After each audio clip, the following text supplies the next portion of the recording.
Alors, euh, c'est pas possible. Non, c'est pas possible, Ferrari, non. Bon, on va y revenir. On va y revenir. Le doublé Red Bull, bon, voilà, ils se sont baladés, hein, Red Bull. Une énorme purge, manque de spectacle hein, sur ce Grand Prix, désolé de le dire, mais je m'attendais à mieux d'un Grand Prix comme Spa. Bon, à part le premier tour, évidemment, hein, vous allez tomber dessus hein, sur Lewis. Les anti-Lewis, je vous vois venir, évidemment. Voilà, bon, il a reconnu que c'était sa faute. Ça lui arrive de faire des erreurs, c'est un humain, c'est pas un robot, donc voilà. Il a trop refermé sur Alonso, voilà. Bon, évidemment, Alonso s'est empressé de l'insulter de tous les noms, de le traiter d'idiot et de dire que c'est un pilote qui ne gagne, qui arrive à faire des départs que quand il part premier et quand il a une voiture dominatrice, en gros. Va bien te faire foutre, hein, Fernando, d'avoir dit ça, clairement. Le doublé Red Bull, donc.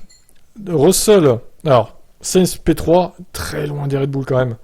Russell P4, il était collé à Sainz, j'ai bien cru qu'il allait tenter de le doubler, mais ce n'est pas le cas. Bon, tant pis. En tout cas, il est dans le rythme de Ferrari, il était dans le rythme de Ferrari, voire meilleur. Georges, c'est plutôt bon pour la suite du championnat. Dommage que Red Bull soit inatteignable. Alors, venons-en à l'ami Leclerc. Ferrari a arrêté Charles Leclerc à 2 tours du but pour faire le meilleur tour au dernier tour. Ça, c'est pas con. Sauf qu'il avait même pas 20 secondes d'avance sur Alonso au final. Donc il est reparti derrière Alonso. Mais le problème, c'est pas ça, il a pu le repasser derrière. Le problème, c'est que Charles Leclerc a fait un speeding dans les pits. Donc en gros, il a dépassé la limite de vitesse.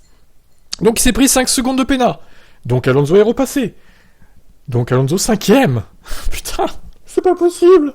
Ils étaient 5ème largement.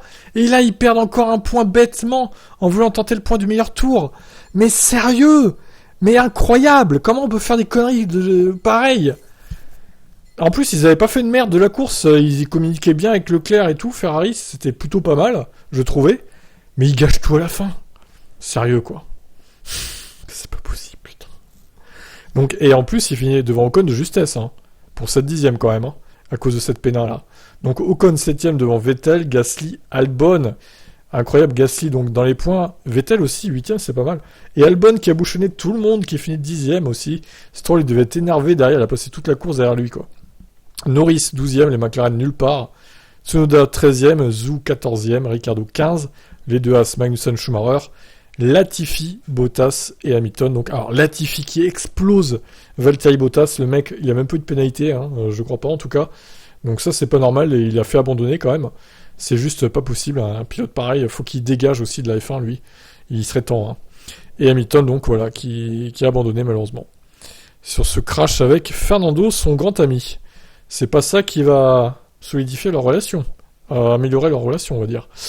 Allez, eh ben moi, vous savez quoi, je suis vraiment désemparé par le spectacle du Grand Prix de Belgique et je crains que ce soit la même chose pour le restant de la saison. À mon avis, Red Bull va faire des doublés jusqu'à la fin.